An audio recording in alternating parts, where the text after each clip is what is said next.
Is Will Wade the savior that ACC basketball needs? Maybe? You're talking ball with the ACC squad.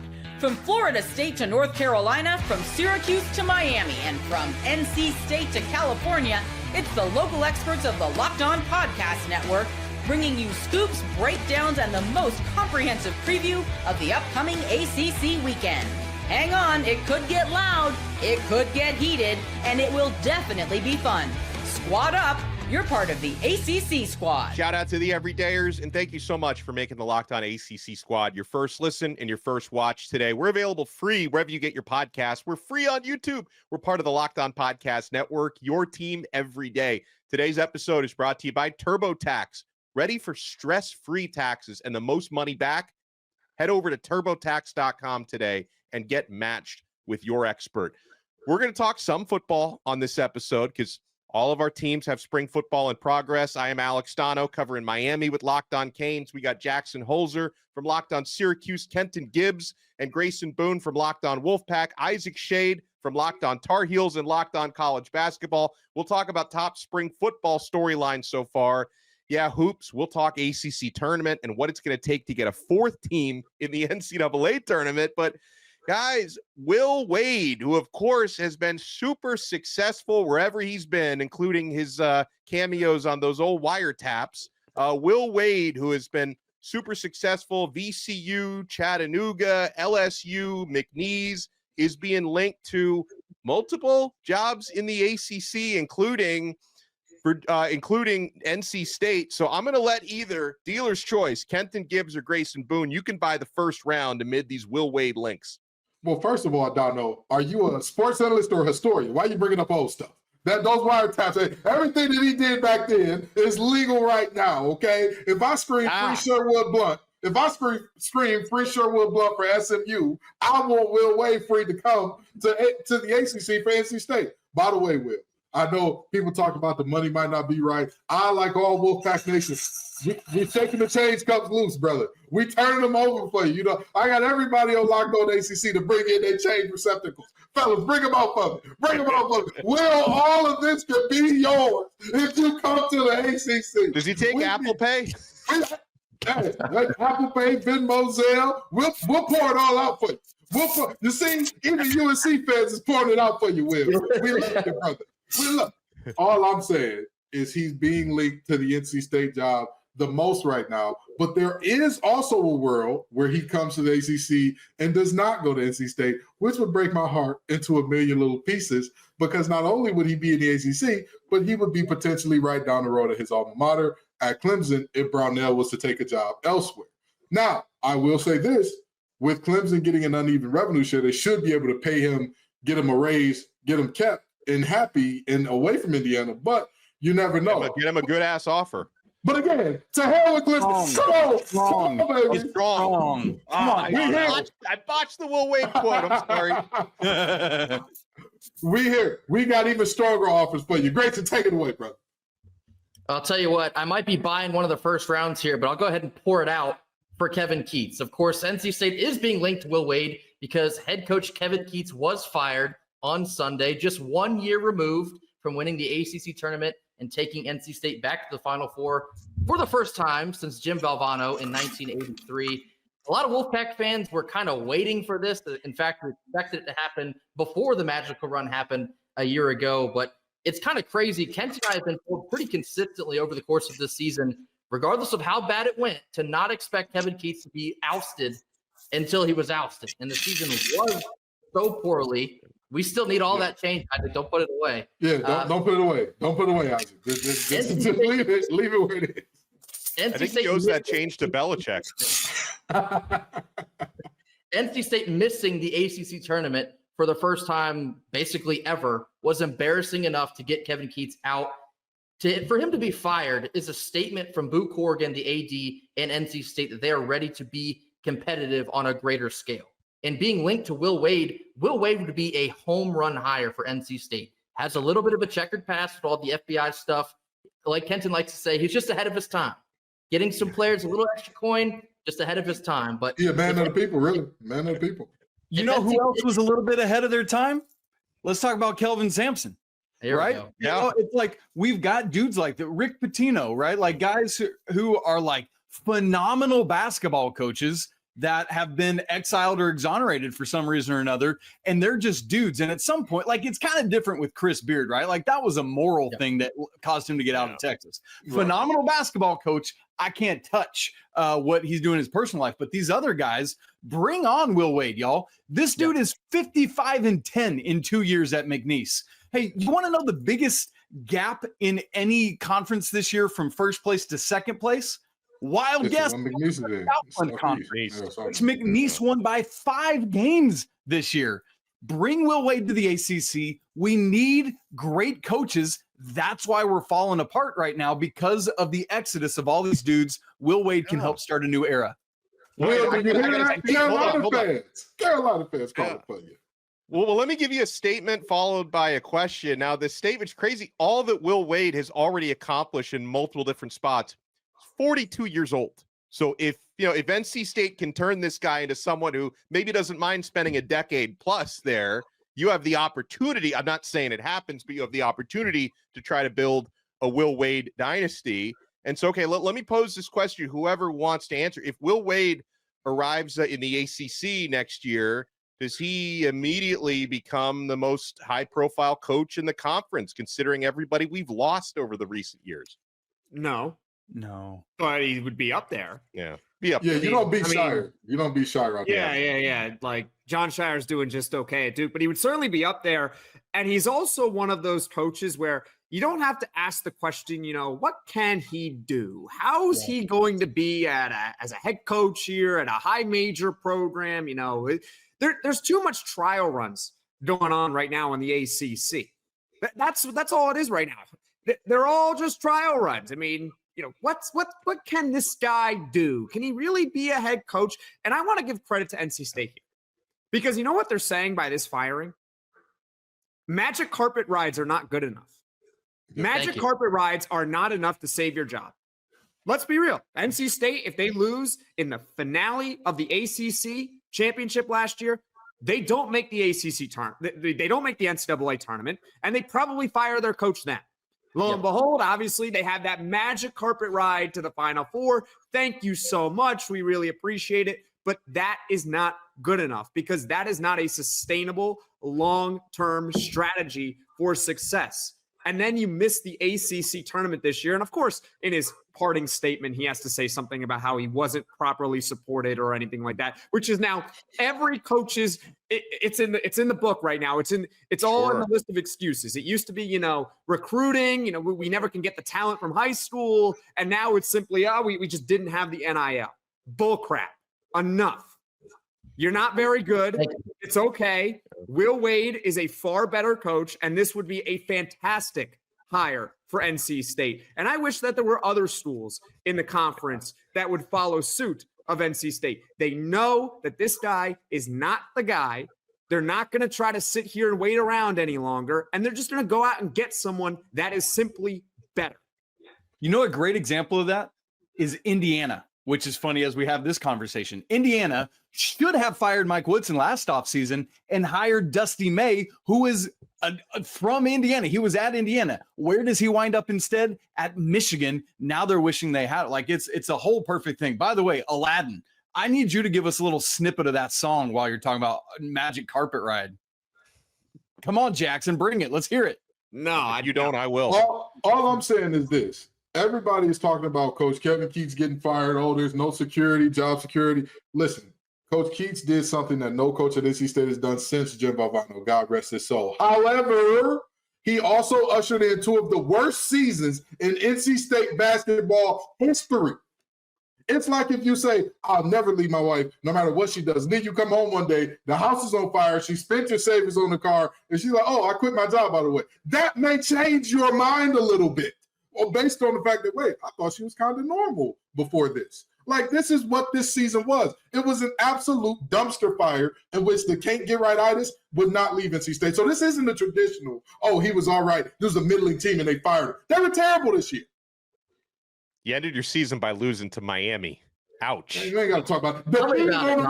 Defeated on the road. Not a single road win all year. In conference, out of conference, nothing. I don't want to hear it. I don't want to hear And to that point from Jackson, you talk about NIL support. Did you think it was going to get better going into next year after having the worst season exactly? ever? Absolutely not. These ADs, like, they're like, oh, we don't have the NIL support. I'm like, yeah, well, maybe if you hire someone that people believe in, you will get more NIL 100%. support. You hire Will Wade, people are going to be like, oh yeah, I know Will Wade. Will Wade's teams typically go to the NCAA tournament. Will Wade has just led McNeese State to unprecedented success in their history. Oh, by the way, he was really good at LSU. Have you seen LSU since Will Wade is gone? Does LSU have a decent NIL budget? Absolutely. Can they win basketball games? No, they can't. This would be a fantastic hire. You're going to get more NIL, and lo and behold, you're probably going to become a really good basketball team, maybe as soon as next year, if not the year after. When we come back, let's shift gears to the ACC tournament. Early action on Tuesday at Pittsburgh got hosed. Let's talk about it right here on this brand new episode of The Squad. Keep it locked. My friends, it's that time of year, and this is a message from sponsor Intuit TurboTax. Taxes was waiting and wondering and worrying if you're going to get any money back, and then waiting, wondering, and worrying some more. Now, Taxes is matching with a TurboTax expert who can do your taxes as soon as today. An expert who gives your taxes their individual, undivided attention, I should say, as they work on your return, while you get real-time updates on their progress so you can focus on your day. An expert who will find you every deduction possible and file every form, every investment, and everything with 100% accuracy. Also, you can get the most money back, guaranteed. No waiting, no wondering, no worries. Now, this is taxes. Get an expert now at TurboTax.com. Only available with TurboTax Live full service. Real-time updates only in iOS mobile app. See guarantee details at TurboTax.com/guarantees. Thank you so much for making Locked On ACC your first listen and your first watch today. For your next listen, make sure you give our guy Isaac and Andy Patton some love on Locked On College Basketball. They are your cheat sheet for all the conference tournaments and the NCAA tournament coming up. You're going to be ready to fill out your brackets. So in the very early ACC tournament action, it looked like Notre Dame and Pitt were about to head to overtime because Notre Dame, we thought, missed a potential buzzer beater from Marcus Burton. But a foul was called on Zach Austin, and that put Notre Dame on the free throw line with half a second left. He only made one. He didn't make two, but it didn't matter. He just needed to make one because then Pitt didn't have time to even heave up their buzzer beater after that.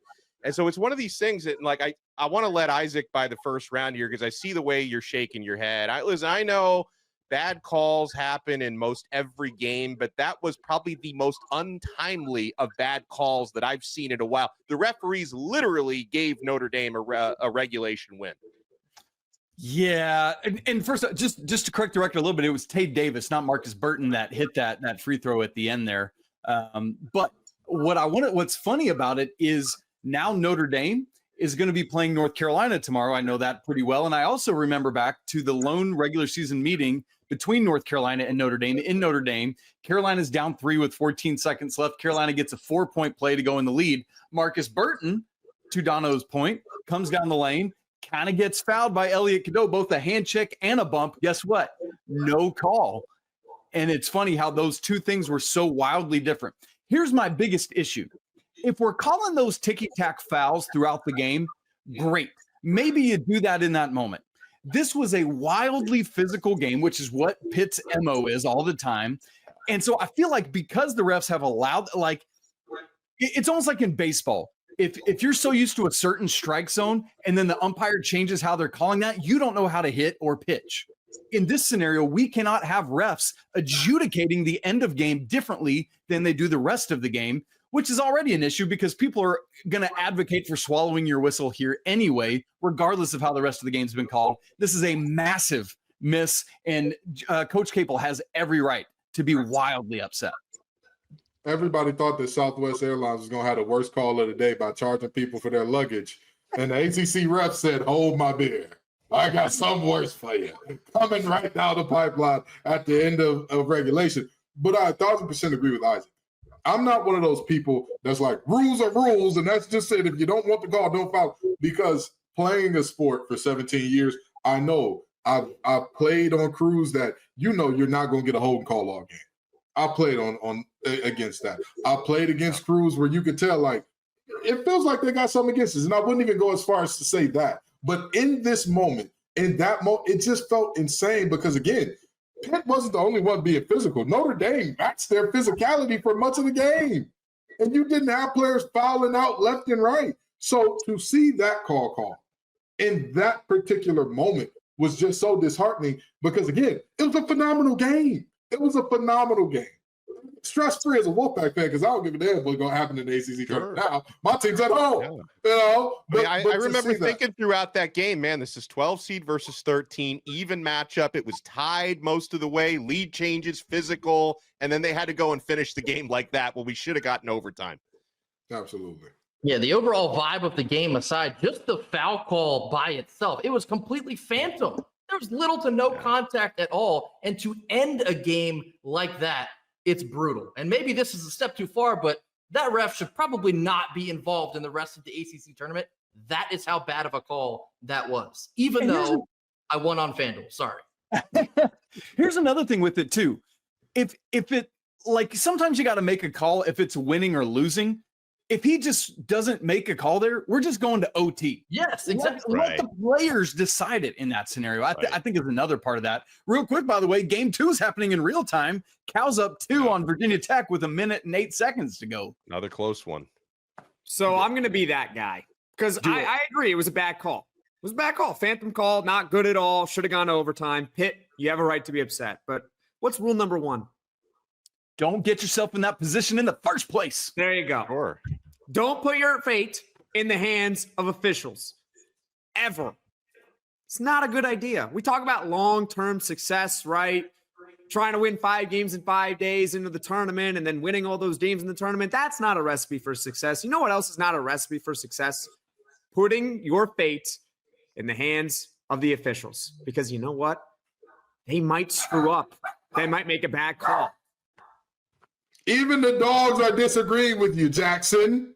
Even the 4-legged furry friends are coming into the fray saying, what the hell are you talking about? See, this is my problem with Jackson. You were a hall monitor, weren't you? You were that guy that used to tell the teacher, excuse me, Mrs. Smith, you didn't collect the homework. I know. No, that was you, I was Jackson. definitely not. I was the opposite of that. I would actually be on the other side being like, if you do say that, I'm going to actually, I mean, look, I'm not that big, but I'm going to do something to you. I'm confused as to how you come away with that take because, again, obviously, yes, you don't want to leave it in the ref's hands, but the job of the team is not to be so much better that no external factors can take it away. Your job is to be 1 point better than your opponent. And the ability to be that was taken away.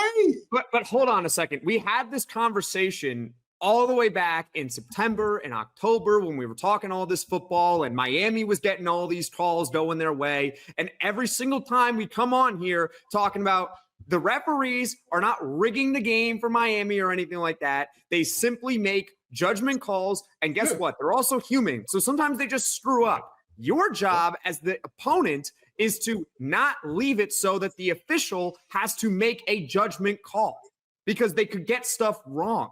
It happens. Well, I'll tell you this. Here's the thing. I'm sorry to interrupt you, but I have to because here's what bothers me about it. That was, and maybe the foul part of it was not reviewable, but they did review the play to see how much time was left on the clock. So it's like, if you're able to review the play, shouldn't the officials also have the autonomy to say, okay, man, we really screwed that up? There's a problem with that too, though. Here's the problem with it. If they review that play, the foul would have stood because he actually does hit him in the arm. So, like, who's to say that it doesn't get it probably stays, and then we're even more mad. Like, there was a slight little contact here. I probably just let it go, but it was there. Okay, look, can all of these teams are about to get obliterated today as people are listening to and watching this on Wednesday. They're not going for it. Can we talk about the real basketball that's going to happen the rest of the weekend? And let's talk about that. And so, okay, I think an angle to get into this would be, like, we all know who the ACC tournament favorite is, Blue Devils. They're the ACC's best chance of winning a national championship. And obviously, no matter what Duke does in the ACC tournament, they're already a lock for the NCAA tournament. Lock for a top seed. probably the number 2 overall seed. So my question would be, can anybody knock Duke out of this tournament? And let's say if North Carolina were to knock them out in the ACC tournament semifinals, does that get UNC a bid to the NCAA tournament? Absolutely. UNC has to be in if they beat Duke, because that the big knock against Anybody beats Duke, right? Well, Again, what do you say? If anybody beats Duke, they should be in. No, I disagree with that. Now, again, if Duke loses game 1, who would they have in their first That's game? true. You know what I mean? Like that. Georgia Tech or Virginia. Georgia Tech, if Georgia Tech, Virginia, they're not in. But if they lose in the semifinal or the final, then whoever exactly. If it's UNC that knocks them out, and again, I'm saying nice things about Tar Heels. I'm doing my good deed for the year. But if it's one of those teams to beat them, the knock on UNC, no signature wins. Last signature win was in December. Ain't won a big game since September. If they find a way to get hot at the right time, you have to give them their respect. You have to give them that. I say the same thing about Wake Forest. If Wake Forest is a team that finds a way to beat them, either one of those teams are close enough to the bubble that a win over the number 2 team in the nation, even if you don't win your conference championship, you need to be in. Because again, Duke is not a fluky number 2 where it's like, oh, we just kind of meandered around and were decent enough for most of the year and everybody else was bad. No, the field this year in terms of the top has been really good, and Duke has maintained their position on top of everybody except Auburn in that regard. So I don't see a world where you're looking at, oh, one of these 2 teams that's on the bubble beats them, or SMU, obviously, who's on the other side of the bracket, they'd be winning the ACC championship, meaning they de facto get in. But there's no reason to me to say one of those teams beating them shouldn't be. It's going to be, I mean, legitimately, the only team I would even take a flyer on is Clemson. Yeah. No Louisville? Not Louisville. I don't think Louisville has the ceiling to do it. I mean, look, anything could happen, right? But I don't think I would take a flyer on it. But still, like, let's respect this guy, Pat Kelsey, which I guess we probably should have talked about ACC postseason awards today, some on the show. But Pat Kelsey, ACC Coach of the Year, what a marvelous job he's done. I don't think they have enough horses to run with Duke. The funny thing is, the recent trend in the ACC is that the team, like a team that wins the tournament, is not typically a team that we expect to win the tournament. Right. That's the madness of this whole thing. That's why it's called March Madness. It's hard to envision that the ACC champion is not going to be Duke.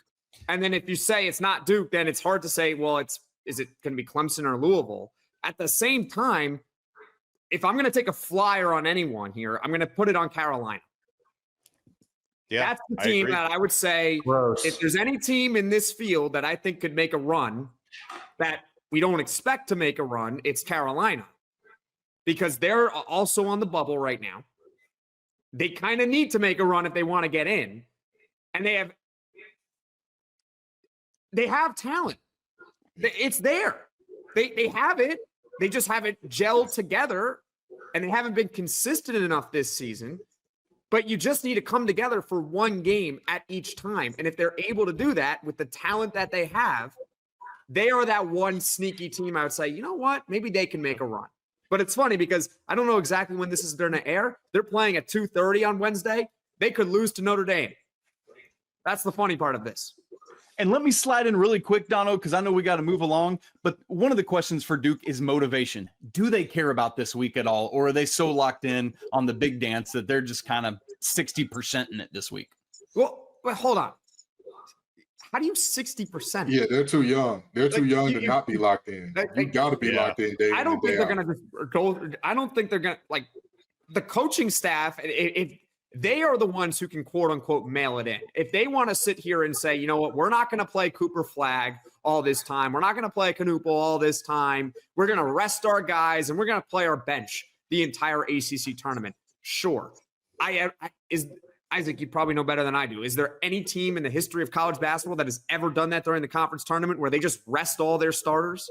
Oh, I don't mean rest start. I just mean the dudes not caring as intimately as they do during the regular season. Or I get what you're saying. I'm just trying to sit here and wrap my head around it. Like, these guys are competitors. I don't see them going on the floor and being like, we're not going to care all that much. That we're going to play Carolina in the ACC tournament. Like, that's your rival. People don't care about the conference tournaments as much as they do the regular season or the NCAA tournament. That's the issue.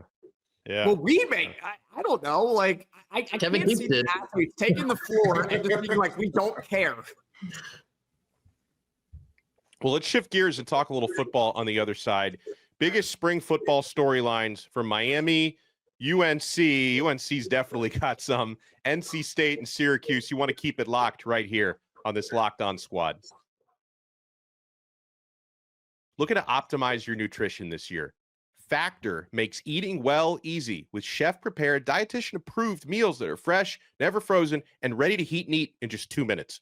With 40 options across 8 dietary preferences every week, you can customize your meals to fit your lifestyle, whether it's Calorie Smart, Protein Plus, or Keto. Plus, Factor even offers wholesome smoothies, breakfast, and grab-and-go snacks to keep you fueled all day long. I love how Factor takes the stress out of meal planning. I've tried their Protein Plus meals, guys. They were packed with flavor. They kept me full throughout the day. The convenience is unbeatable. No prep, no mess, just great food in minutes. Eat smart with Factor. Get started at factormeals.com/LockedOnCollege50 off and use code LockedOnCollege50 off to get 50% off your first box plus free shipping. That's code LockedOnCollege50 off at factormeals.com/LockedOnCollege50 off to get 50% off plus free shipping on your first box. Thank you for making the Locked On ACC Squad your first listen and your first watch day. Make sure for your next listens, you check out our other shows. Jackson Holzer hosting Locked On Syracuse, Kenton and Grayson hosting Locked On Wolfpack, Isaac Shade hosting Locked On Tar Heels. Spring football is underway across the country, guys, including the ACC. All by the first round here, I'm looking at a trio of quick notes on Miami, and I was at their first week of practices last week. They're off this week for spring break. Number one to me and to everyone is the health of Carson Beck, Miami's new starting quarterback. He's still not cleared to throw just yet, fellas, but he could get the green light within a couple of weeks. So Beck might be able to throw at some point during spring, which would be big, would indicate he's ahead of schedule on his recovery from offseason elbow surgery. In the meantime, pleasant to see that even though he's not cleared to throw, Beck has been involved in practice. He's been engaging in non-throwing drills. You know, he's doing all that rapport building and install that a new quarterback and a new offense would do this time of year. So he's been very involved. Hopefully he gets the green light to throw. In terms of who he's going to throw to this coming season, the guy who's looked like the alpha in Miami's receiving corps so far, remember they lost their top 4 receivers from last year, has been JoJo Trader, who's a former 5-star recruit out of South Florida. He's entering his second year. Didn't get a whole lot of playing time last year because the top 4 guys had it kind of on a stranglehold, but he's someone who's really emerging in practice so far. And then for Miami defensively, they brought in a ton of new defensive backs, including Xavier Lucas, which was a well-publicized transfer out of Wisconsin. He transferred without ever hitting the portal, which was a first, a new precedent that was set. And he's looking good so far because we remember, as good as Miami's offense was last year, the defense kept pretty much everyone they played in the game, especially Jackson Holzer's fighting Syracuse Orange, who were able to pull off that dub. So that's what I've been seeing so far at Miami. Obviously, it's hard to get negatives in spring football because everyone looks good when there's no pads on, but definitely seeing some positive trends out there. Who wants to buy the next round? I guess Come I'll on, go. Oh, I was about to say. I was gonna say, all right, I guess I'll go. Yeah, so we got a quarterback battle. So that's obviously going to be the big story. The 2 leaders in the clubhouse, LSU transfer Ricky Collins. He sat behind Garrett Nussmeier last year, Jaden Daniels the year before that. So obviously he wasn't good enough to beat out those guys. Most quarterbacks are not, so that's okay. He comes to Syracuse. He's going to have a chance to earn the starting job. But also, Syracuse recruited someone out of Georgia last year named Jakari Williams. He's a 3-star guy, dual threat quarterback. He could potentially be the quarterback 1 for Syracuse next year. And don't sleep on true freshman Luke Carney out of Texas. I would not be surprised if he gets an opportunity to also be the starting quarterback for Syracuse next season, because one thing we know about Fran Brown, he's going to play the best player no matter what. He does not care if you're a true freshman. He does not care if you've been in college for 7 years. He's going to play the best player regardless of the position. So I would say that those 3 guys have the chance to be Syracuse's quarterback 1 next season.